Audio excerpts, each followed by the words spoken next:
ನಮಸ್ಕಾರ ಬಂಧುಗಳೇ, ನಾನು ಮಂಜುನಾಥ್, TRS ಪಕ್ಷದ ರಾಜ್ಯ ಉಪಾಧ್ಯಕ್ಷ. ನನ್ನ ಜೊತೆಯಲ್ಲಿ ಅಮಿತ್ ಅವರಿದ್ದಾರೆ, ಬೆಂಗಳೂರಿನ ಪಶ್ಚಿಮ ಜಿಲ್ಲೆಯ ಅಧ್ಯಕ್ಷರು. ಹಾಗೆ ನನ್ನ ಪಕ್ಕದಲ್ಲಿ ಮೋಹನ್ ಅವರಿದ್ದಾರೆ. ಮೋಹನ್ ಅವರು ಕೂಡ ನಮ್ಮ SC ಘಟಕದ ಇನ್ಚಾರ್ಜ್ ಆಗಿದ್ದಾರೆ.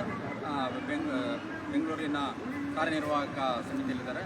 ಹಾಗೆ ನಮ್ಮ ಜೊತೆಲಿ ವಿಡಿಯೋ ಮಾಡ್ತಾ ಇರೋಂಥವ್ರು ಅಬೀಬ್ ಅವರಿದ್ದಾರೆ. ಅವರು ಅಲ್ಪಸಂಖ್ಯಾತರ ಇಲಾಖೆಯ ಉಸ್ತುವಾರಿ, ಹಾಗೆ ಅಲ್ಪಸಂಖ್ಯಾತ ಘಟಕದ ಉಸ್ತುವಾರಿ, ಹಾಗೆ ರಾಜ್ಯ ಸಂಘಟನಾ ಕಾರ್ಯದರ್ಶಿ.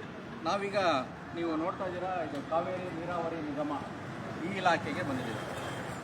ಇದು ಸರ್ಕಾರಿ ಇಲಾಖೆಗಳಲ್ಲಿ, ಕಚೇರಿಗಳಲ್ಲಿ ಹೇಗೆ ನೌಕರರ ಹೆಸರಿನಲ್ಲಿ ಅಕ್ರಮ ಮಾಡ್ತಾ ಇದ್ದಾರೆ, ನೌಕರ ಇಲ್ಲದೇ ನೌಕರ ಹೆಸರಲ್ಲಿ ಸಂಬಳಗಳು ತೊಗೊಳ್ತಾ ಇದ್ದಾರೆ ಅನ್ನೋದಕ್ಕೆ ಈ ಒಂದು ಪ್ರಕರಣ ನಾವು ಏನು ದೂರು ಕೊಡ್ತಾ ಇದ್ದೀವಿ. ಇದು ಒಂದು ರೀತಿಯಲ್ಲಿ ತಾಜಾ ಉದಾಹರಣೆ.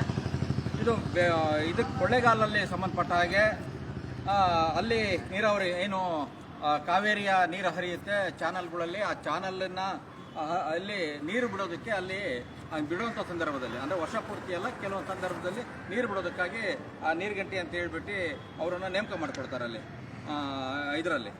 ಸೊ ಆ ನೇಮಕ ಮಾಡಿಕೊಂಡಾಗ ಅವರು ನೀರು ಬಿಡೋಂಥದ್ದು ಈ ಕೆಲಸಗಳು ಮಾಡ್ತಾರೆ. ಅವ್ರಿಗೆ ಹೊರಗುತ್ತಿಗೆಯಾಗಿ ತೊಗೊಳ್ತಾರೆ. ಹೊರಗುತ್ತಿಗೆಯಲ್ಲಿ ಅವರಿಗೆ ಒಂದಷ್ಟು ಸಂಬಳನ ನಿಗದಿಪಡಿಸಿ, ಕನಿಷ್ಠ ವೇತನ ಸಂಬಂಧಪಟ್ಟ ಹಾಗೆ ಅವರಿಗೆ ಅಧಿಕೃತವಾದ ಎಲ್ಲ ಇರುತ್ತೆ. ಆ ಸಿಬ್ಬಂದಿಗಳಿಗೆ PF ESI ಕೊಡಬೇಕು, ಮತ್ತು ಅವ್ರ ಬ್ಯಾಂಕ್ ಅಕೌಂಟಿಗೆ ದುಡ್ಡು ಹಾಕಬೇಕು.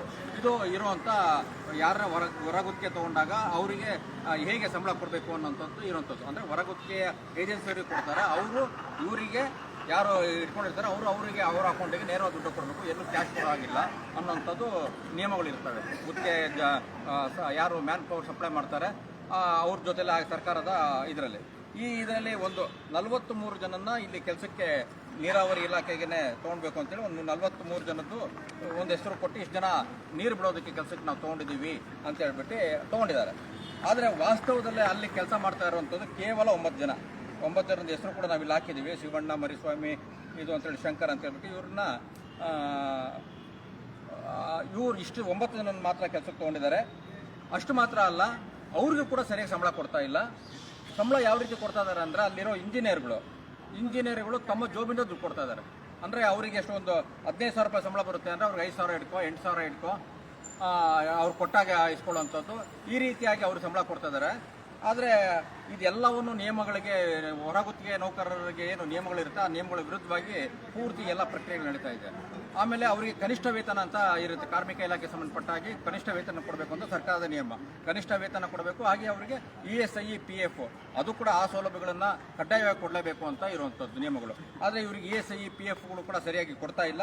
ಹಾಗಾಗಿ ಇವರಿಗೆ ಈ 43 ಜನದ ಹೆಸರಿನಲ್ಲಿ ಇವರು ಇಂಜಿನಿಯರ್ಗಳು, ಹೊರಗುತ್ತಿಗೆಯರು, ಇವರೆಲ್ಲರೂ ಒಂದು ರೀತಿಯಲ್ಲಿ ಇವರ ಹೆಸರಿನಲ್ಲಿ ಹಣವನ್ನು ಕಬಳಿಸ್ತಾ ಇದ್ದಾರೆ, ನುಂಗ್ತಾ ಇದ್ದಾರೆ, ಲೆಕ್ಕ ತೋರಿಸ್ತಾರೆ. ಆದರೆ 43 ಜನ ನಿಜಕ್ಕೂ ಕೆಲಸ ಇಲ್ಲ. ಅವೆಲ್ಲ ಬೋಗಸ್ ಹೆಸರುಗಳು, ಬೋಗಸ್ ನೇಮಕಾತಿಗಳು. ಇದು ಅವರಿಗೆ ಇಲ್ಲದೇ ಇರೋಂಥ ನೌಕರರ ಹೆಸರಿನಲ್ಲಿ ಇವ್ರು ಸಂಬಳ ತೊಗೊಳ್ತಾ ಇದ್ದಾರೆ. ಕೇವಲ 9 ಜನದ ಮಾತ್ರ ಕೆಲಸ ಮಾಡಿಸ್ಕೊಳ್ತಾರೆ, ಅವ್ರಿಗೂ ಸರಿಯಾಗಿ ಸಂಬಳ ಕೊಡ್ತಾ ಇರೋ ಅಂತೇಳಿ ಇದು ಇರುವಂಥ ದೂರು, ನಮಗಿರುವಂಥ ಮಾಹಿತಿ ಮತ್ತು ದಾಖಲೆಗಳಂಗೆ. ಸೊ ಆ ದೃಷ್ಟಿಕೋನದಿಂದ ಇವತ್ತು ಇದರ MD ಅವರನ್ನ, ಮಹೇಶ್ ಅಂತೇಳಿ ಅವ್ರನ್ನ ಭೇಟಿಯಾಗ್ಲಿಕ್ಕೆ ಬಂದಿದ್ವಿ. ಅವರು ಇರಲಿಲ್ಲ. ಈಗಾಗಲೇ ನಾವು 31ಕ್ಕೆ ಈಗಾಗಲೇ ಇಲ್ಲಿ ಒಂದು ತಪಾಸ್ ಸೆಕ್ಷನ್ ದೂರು ಕೊಟ್ಟಿದ್ವಿ. ಇದುವರೆಗೂ ಏನು ಕ್ರಮ ತೊಗೊಂಡಿದ್ದಾರೆ ಅನ್ನೋದಕ್ಕೆ ನಮಗೆ ಮಾಹಿತಿ ಇಲ್ಲ.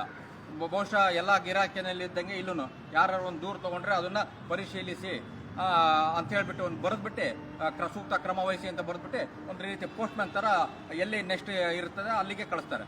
ಸೊ ಇದು ಪ್ರಕ್ರಿಯೆಗಳು. ಆ್ಯಕ್ಚುಲಿ ಇದನ್ನು ಗಂಭೀರವಾಗಿ ಇವರು MD ಮಹೇಶ್ ಅವರು ತೊಗೊಂಡು ಇದ್ರ ಬಗ್ಗೆ ಇಷ್ಟೊಂದು ದೊಡ್ಡ ಅಕ್ರಮವನ್ನು ಇವರು ಕೊಡ್ತಿದ್ದಾರೆ. ದಾಖಲೆ ಸಮೇತಗಳನ್ನು ನಾವೆಲ್ಲವನ್ನು ಕೊಡ್ತಾ ಇದ್ದೀವಿ. ಅಷ್ಟೆಲ್ಲ ಕೊಟ್ಟಾಗ ಇದನ್ನೇ ಇವರೇ ತನಿಖೆಗೆ ಒಂದು ಒಳಪಡಿಸಿ ಇದೆಲ್ಲ ದಾಖಲೆಗಳನ್ನ ಇಲ್ಲಿ ತಗೊಂಬನ್ನಿ ಅಂತ ಹೇಳಿ ಮಾಡಬೇಕಾಗಿತ್ತು. ಆದರೆ ಇವ್ರ ಗಮನಕ್ಕೆ ಬಂದಿದೆಯೋ ಇಲ್ಲೋ, ಅಥವಾ ಏನು ಬಂದ್ರೂ ಹೇಳ್ತಾರಲ್ಲ, ಕೋಣ ಆಯಿತು ಅಂದರೆ ಕೊಟ್ಟಿಗೆ ಕಟ್ಟು, ನನಗೆ ಅರ್ಜಿ ಬಂತು ಅಂದರೆ ಆ ಸಂಬಂಧಪಟ್ಟ ಇಲಾಖೆಗೆ ಅದನ್ನು ಫಾರ್ವರ್ಡ್ ಮಾಡೋದು. ಪೋಸ್ಟ್ಮ್ಯಾನ್ ಕೆಲಸ ಮಾಡೋಕ್ಕೆ ಅಷ್ಟಕ್ಕೆ ಇವತ್ತು ಅಧಿಕಾರಿಗಳು, ದೊಡ್ಡ IAS, IPS, IFS ಈ ಥರ ಉನ್ನತ ಅಧಿಕಾರಿಗಳು ಎಲ್ಲರನ್ನು ಈ ರೀತಿಯಾಗಿ ಮಾಡುವಂಥ ಅಭ್ಯಾಸಗಳನ್ನು ಇಟ್ಕೊಂಡು ಇವತ್ತು ಅರ್ಜಿಗಳಿಗೆ ಯಾವುದೇ ಅರ್ಜಿಗಳನ್ನು ಪ್ರಾಮಾಣಿಕವಾಗಿ ವಿಲೇವಾರಿ ಮಾಡಲ್ಲ. ಅದು ಸರಿಯಾದ ರೀತಿಯಲ್ಲಿ ಹೇಗೆ ಹೋಗಬೇಕು ಅದಾಗಲ್ಲ. ಹಾಗಾಗಿ ಅದು ಯಾವ ರೀತಿ ಕ್ರಮ ತೊಗೊಳ್ಬೇಕು ಅನ್ನೋದನ್ನು ಕೂಡ ಅದ್ರ ಮೇಲೆ ವಿಶೇಷವಾಗಿ ಬರೆಯೋದಿಲ್ಲ.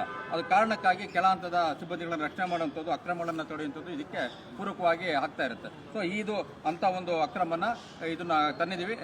ಇದನ್ನು ಹೇಳಿದಾಗೆ ನಕಲಿ ನೌಕರರ ಹೆಸರಿನಲ್ಲಿ ಸೃಷ್ಟಿ ಮಾಡಿಕೊಂಡು ಅವ್ರ ಹೆಸರಲ್ಲಿ ಹಣ ಹಾಕ್ಕೊಂಡು ತಿಂತಾ ಇರುವಂಥ ಒಂದು ಅಕ್ರಮ. ಇನ್ನೊಂದು ಅಕ್ರಮ ಇನ್ನೊಂದು ಗಂಭೀರವಾಗಿರುವಂಥದ್ದು ಅಕ್ರಮ. ಇದು ಇಷ್ಟು ಮಾತ್ರ ಅಲ್ಲ, ಈ ಅಧಿಕಾರಿಗಳು ಕನಿಷ್ಠ ವೇತನ ಕೊಡ್ತಾ ಇರೋದ್ರ ಬಗ್ಗೆ ಕಾರ್ಮಿಕ ಇಲಾಖೆಗೂ ದೂರು ಕೊಟ್ಟಿದ್ದಾರೆ. ಕಾರ್ಮಿಕ ಇಲಾಖೆಯಲ್ಲಿ ಅವರಿಗೆ ಕನಿಷ್ಠ ಕೊಡ್ತಾ ಇರೋದ್ರ ಬಗ್ಗೆ ಅವರು ಕೂಡ ವಿಚಾರಣೆ ಮಾಡಿ ಅಲ್ಲಿ ಕ್ರಮ ತಗೊಳ್ಬೇಕು ಅಂತಾರೆ. ಕಾರ್ಮಿಕ ಇಲಾಖೆನೂ ಕೂಡ ಅಲ್ಲಿ ಉನ್ನತಾಧಿಕಾರಿಗಳಿಗೆ ಸಮಯ ಇಲ್ಲವಂತೆ ಕೋರ್ಟ್ ಪ್ರೊಸೀಜರ್ ಮಾಡಲಿಕ್ಕೆ. ಹಾಗಾಗಿ ಇವರು ಇಲ್ಲಿಂದ ಅಲ್ಲಿಗೆ ಹೋಗ್ಬೇಕು, ಬೆಂಗಳೂರಿಂದ ಅಲ್ಲಿ ಕೊಳ್ಳೇಗಾಲ ಚಾಮರಾಜನಗರ ಜಿಲ್ಲೆಗೆ ಬರುತ್ತೆ, ಅಲ್ಲಿಗೆ ಹೋಗಿ ಅವ್ರು ತಗೋಬೇಕು. ಅವ್ರಿಗೆ ಸಮಯ ಕೊಡೋಕ್ಕಾಗ್ತಿಲ್ಲ, ಹಾಗಾಗಿ ಅಲ್ಲೂ ಕೂಡ ಕೆಲಸ ಆಗ್ತಿಲ್ಲ. ಕಾರ್ಮಿಕ ಇಲಾಖೆ ಅಲ್ಲಿ ದೂರು ಕೊಟ್ಟರು ಅವ್ರಿಗೆ ನ್ಯಾಯ ಸಿಗ್ತಿಲ್ಲ. ಯಾರು 9 ಜನ ಅಧಿಕೃತ ಕೆಲಸ ಮಾಡ್ತಾರೆ ಅಂತೆಲ್ಲ ಅವರು ಇದಕ್ಕೆ. ಇದು ಒಂದು ಪ್ರಕರಣ. ಈ ಮತ್ತೊಂದು ಪ್ರಕರಣ ಅಂತಂತಂದ್ರೆ ಅಲ್ಲಿ ವಾಹನದ ಚಾಲಕರಿದ್ದಾರೆ, ಅವ್ರ ಹೆಸರು ಕಾಮರಾಜ್ ಅಂತೇಳಿ. ಕಾಮರಾಜ್ ಅನ್ನೋ ಅಂತ ಡ್ರೈವರ್ ಇದ್ದಾರೆ. ಆ ಡ್ರೈವರಿಗೆ ಅಲ್ಲಿ ಕೂರಿಸ್ಕೊಂಡು ಸಂಬಳ ಕೊಡ್ತಾ ಇದ್ದಾರೆ. ಅವರಿಗೆ ಯಾವುದೇ ರೀತಿಯ ಹುದ್ದೆಯನ್ನ ಕೊಡ್ತಾ ಇಲ್ಲ. ನೋಡಿ, ಇಲ್ಲಿ ಅಲ್ಲಿರುವಂಥ ಚಾಮರಾಜನಗರದಲ್ಲಿ ಕೊಳ್ಳೇಗಾಲದಲ್ಲಿ ಬಂದಿರುವಂಥ ಪೇಪರ್ ಕಟ್ಟಿಂಗ್ಸ್, ಕೆಲಸ ಮಾಡದೆ ಸಂಬಳ ಇವರಿಗೆ ನೌಕರನಿಗೆ ಕೊಡ್ತಾ ಇದ್ದಾರೆ. ಇಲ್ಲ ಅಂದ್ರೆ ಇಲ್ಲಿ ಡ್ರೈವರ್ ಆಗಿ ಕೆಲಸ ಮಾಡೋರಿಗೆ ಡ್ರೈವರ್ ಕೆಲಸ ಮಾಡ್ತಿಲ್ಲ. ಬೆಳಗ್ಗೆ ಬರ್ತಾರೆ, ಸಾಯಂಕಾಲ ಕೂತ್ಕೊಂತಾರೆ ಆಫೀಸಲ್ಲಿ. ಅದಾದ್ಮೇಲೆ ಅವರು ಮನೆ ಹೋಗ್ತಾರೆ. ಅಂದ್ರೆ ಏನೇ ₹1 ಕೆಲಸ ಮಾಡ್ತಿಲ್ಲ. ಅವರಿಗೆ ಸಂಬಳ ಮಾತ್ರ ಸರ್ಕಾರದಿಂದ ಹೋಗ್ತಾ ಇದೆ. ಅಧಿಕಾರಿಗಳು ಇವರಿಂದ ಕೆಲಸ ತಗೊಳ್ತಿಲ್ಲ. ಯಾಕೆ ಅನ್ನೋದು ಗೊತ್ತಿಲ್ಲ. ಆದರೆ ಈ ಕೆಲಸ ಮಾಡೋದಕ್ಕಾಗಿ ಮತ್ತೆ ಇನ್ನೊಬ್ರು ನೇಮಕ ಮಾಡ್ಕೊಂಡಿದ್ದಾರೆ ಕಾನೂನು ಬಾಹಿರವಾಗಿ. ಇನ್ನೊಬ್ರು ಡ್ರೈವರನ್ನ ನೇಮಕ ಮಾಡಿಕೊಂಡು ಅವರಿಂದ ಈ ಕೆಲಸ ಮಾಡಿಸ್ಕೊಡ್ತಾ ಇದ್ದಾರೆ. ಅಧಿಕೃತವಾಗಿ ನೇಮಕ ವ್ಯಕ್ತಿಗೆ ಯಾವುದೇ ಕೆಲಸವನ್ನು ಕೊಡದಲ್ಲೇ ಅವರಿಂದ ಇದು ಮಾಡೋದಲ್ಲೇ ಸರ್ಕಾರದ ಹಣ ಹೋಗ್ತಾ ಇದೆ. ಬೇರೆಯವರಿಗೆ ಅವ್ರು ಯಾವ ರೀತಿ ಕೊಡ್ತೀರೋ ಅಡ್ಜಸ್ಟ್ಮೆಂಟ್ ಇದರಲ್ಲಿ ಅವ್ರಿಗೂ ಒಂದು ಅಷ್ಟು ಡ್ರೈವರ್ ಅಂತ ಹೇಳಿ ಹೊರಗೆ ನೋಡೋ ತಗೊಳ್ತಾ ಇದ್ದಾರೋ ಅಥವಾ ಅವ್ರ ಪ್ಯಾಕೆಟಿಂದ ಕೊಡ್ತಾ ಇದ್ದಾರೋ ಅದು ಗೊತ್ತಿಲ್ಲ. ಹಾಗಾಗಿ ಇದು ಕೂಡ ಒಂದು ರೀತಿಯಲ್ಲಿ ಏನು ಹೇಳ್ತಾರೆ, ಕಾಮ್ಚೋರ್ ಥರ. ಅಂದರೆ ಕೆಲಸ ಮಾಡ್ಕೊಡ್ತಾರೆ, ಸಂಬಳ ಹೋಗ್ತಾ ಇದೆ, ಕೆಲಸ ಆಗ್ತಾ ಇಲ್ಲ. ಸೊ ಈ ರೀತಿಯಾಗಿ ಇದು ಮಾಡ್ತಾ ಇರೋಂಥದ್ದು. ಸೊ ಹಾಗಾಗಿ ಮೋಸ್ಟ್ಲಿ ನನಗೆ ಅನಿಸುತ್ತೆ ಅವ್ರೇನೋ ಬಾರ್ಬಾಯಿ ಅಕ್ರಮಗಳು ಮಾಡ್ತಾ ಇರಬೇಕು. ಈ ಕಾಮರಾಜ್ ಅನ್ನೋರು ಎದುರುಗಡೆ ಕೆಲಸಕ್ಕೆ ಇಟ್ಕೊಂಡ್ರೆ ಅವ್ರಿಗೆ ಏನು ಗೊತ್ತಾಗೋದಿಲ್ಲ.